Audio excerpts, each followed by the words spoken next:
Assalamualaikum warahmatullahi wabarakatuh.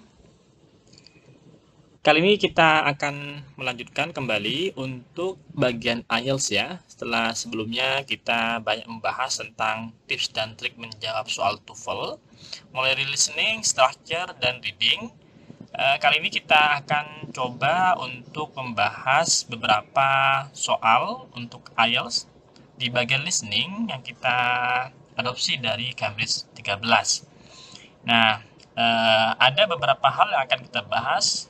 Kita ada latihan soal, tips dan trik menjawab soal, serta nanti akan ada pembahasan soal IELTS. Sehingga harapannya dari beberapa soal yang kita bahas dan teknik menjawabnya dapat nanti diterapkan untuk latihan soal yang kita berikan di akhir video ini.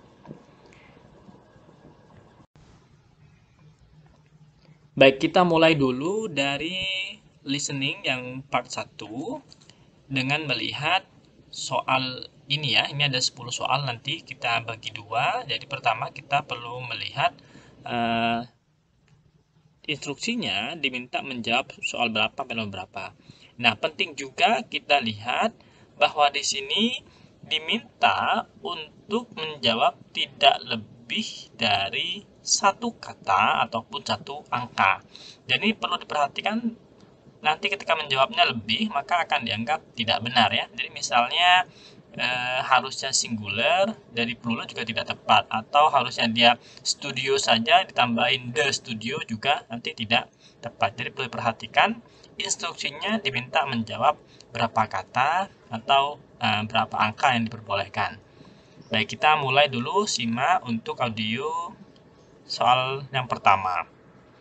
Kita perhatikan dia minta kita untuk fokus menjawab soal nomor berapa sampai nomor berapa.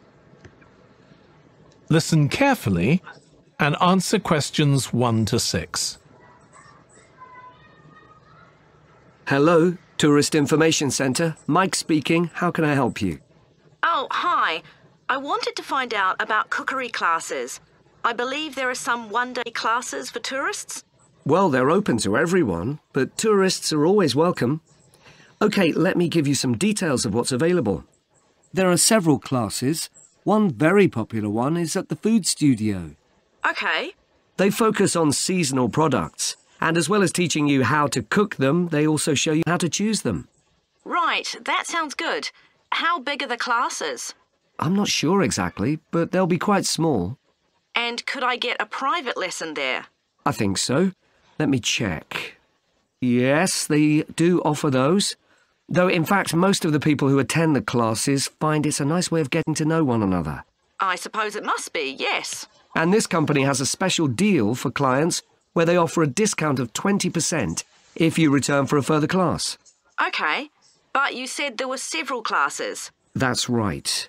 Another one you might be interested in is Bond's Cookery School. They're quite new. They just opened 6 months ago, but I've heard good things about them. They concentrate on teaching you to prepare healthy food, and they have quite a lot of specialist staff. So is that food for people on a diet and things like that? I don't know if I'd be interested in that. Well, I don't think they particularly focus on low-calorie diets or weight loss. It's more to do with recipes that look at specific needs, like including ingredients that will help build up your bones and make them stronger, that sort of thing. I see.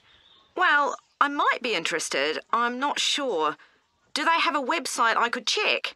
Yes, just key in the name of the school. It'll come up. And if you want to know more about them, every Thursday evening they have a lecture at the school. It's free, and you don't need to book or anything. Just turn up at 7:30. And that might give you an idea of whether you want to go to an actual class. Before you hear the rest of the conversation, you have some time to look at questions 7 to 10. Oke, kita ignore dulu instruksi yang terakhir untuk melihat question 7 to 10. Kita tadi sudah mendengarkan beberapa instruksi ya dan detail dari isian yang perlu kita isi di sini. Nah, tadi sembari kita mendengarkan, karena ini di IELTS boleh mengambil take note, jadi kita bisa highlight saja mana kira-kira keywords yang berkaitan dengan soal yang ditanyakan.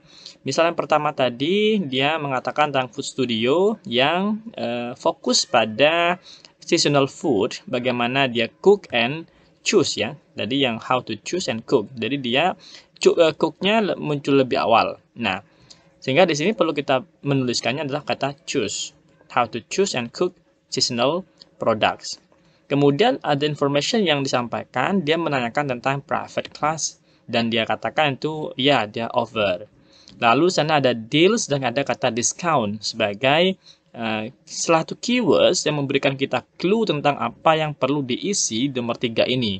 Nah, tadi ada discountnya dan dia mengatakan besaran diskonnya adalah 20%. Sehingga kita bisa tulis angka 20 maupun spelling 20 ya, 20.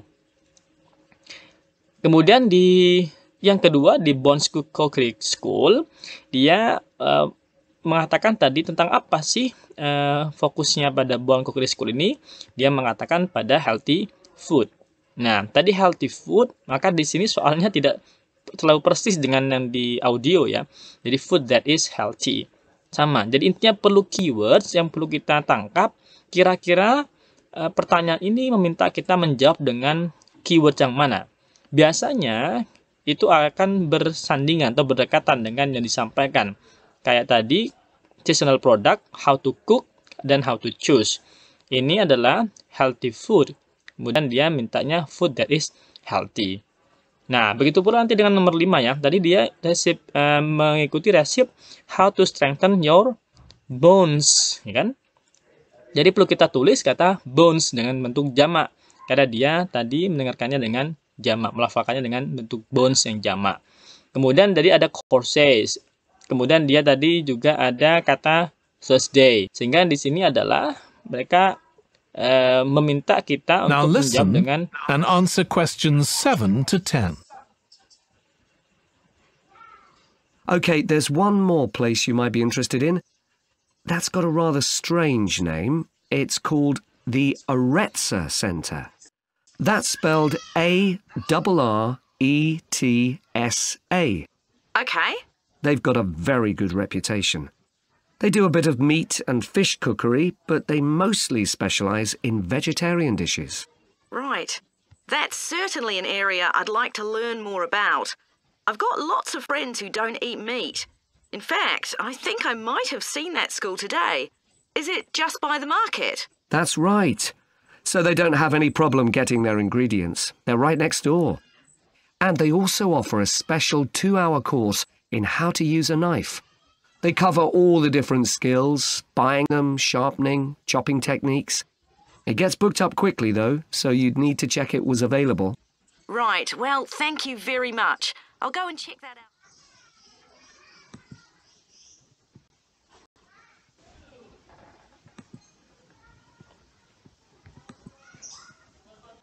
Now listen carefully and answer questions 11 to 13. jadi fokusnya. Good evening, everyone. Ya. My name's Phil Sutton, and I'm chairman of the Highways Committee. We've called this meeting to inform members of the public about the new regulations for traffic and parking we're proposing for Granford. I'll start by summarising these changes before we open the meeting to questions.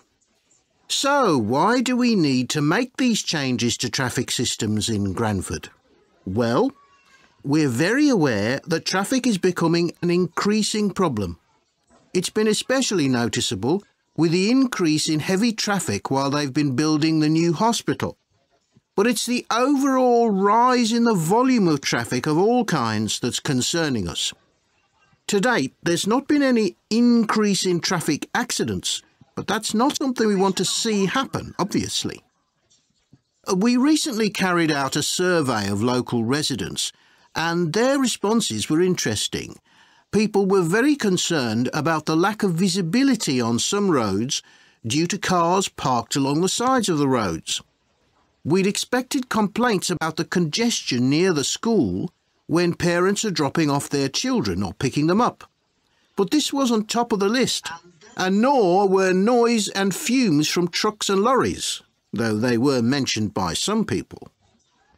We think these new traffic regulations would make a lot of difference, but we still have a long way to go. We've managed to keep our proposals within budget, just, so they can be covered by the council. But of course it's no good introducing new regulations if we don't have a way of making sure that everyone obeys them. And that's an area we're still working on with the help of representatives from the police force. We've managed to keep our proposals within budget, just, so they can be covered by the council. But of course it's no good introducing new regulations if we don't have a way of making sure that everyone obeys them. And that's an area we're still working on with the help of representatives from the police force. Oke, jadi yang pertama tadi yang nomor 11 itu ada clue bahwa yang increase adalah traffic. Sehingga yang perlu kita pilih adalah yang pilihan B. Begitu pula dengan nomor 12 tadi ada banyaknya parkiran mobil yang tidak pada tempatnya ya, yang berserakan. Meskipun dari dimension tentang dangerous driving pattern, tapi itu bukan di top of the list. Kemudian ada yang di bawahnya itu adalah pollution from truck and lorries, sehingga dia bukan bagian yang paling concerned oleh local resident. Lalu yang terakhir dia masih Now listen still going and answer questions 14 to 20. Bisa mentaati aturannya, sehingga yang nomor 13 Okay, adalah so pilihan this slide yang B. shows a map of the central area of Granford with the High Street in the middle and School Road on the right. Now, we already have a set of traffic lights in the High Street at the junction with Station Road, but we're planning to have another set at the other end at the School Road junction to regulate the flow of traffic along the High Street. We've decided we definitely need a pedestrian crossing. We considered putting this on School Road just outside the school, but in the end we decided that could lead to a lot of traffic congestion. So we decided to locate it on the High Street, crossing the road in front of the supermarket. That's a very busy area, so it should help things there. We're proposing some changes to parking.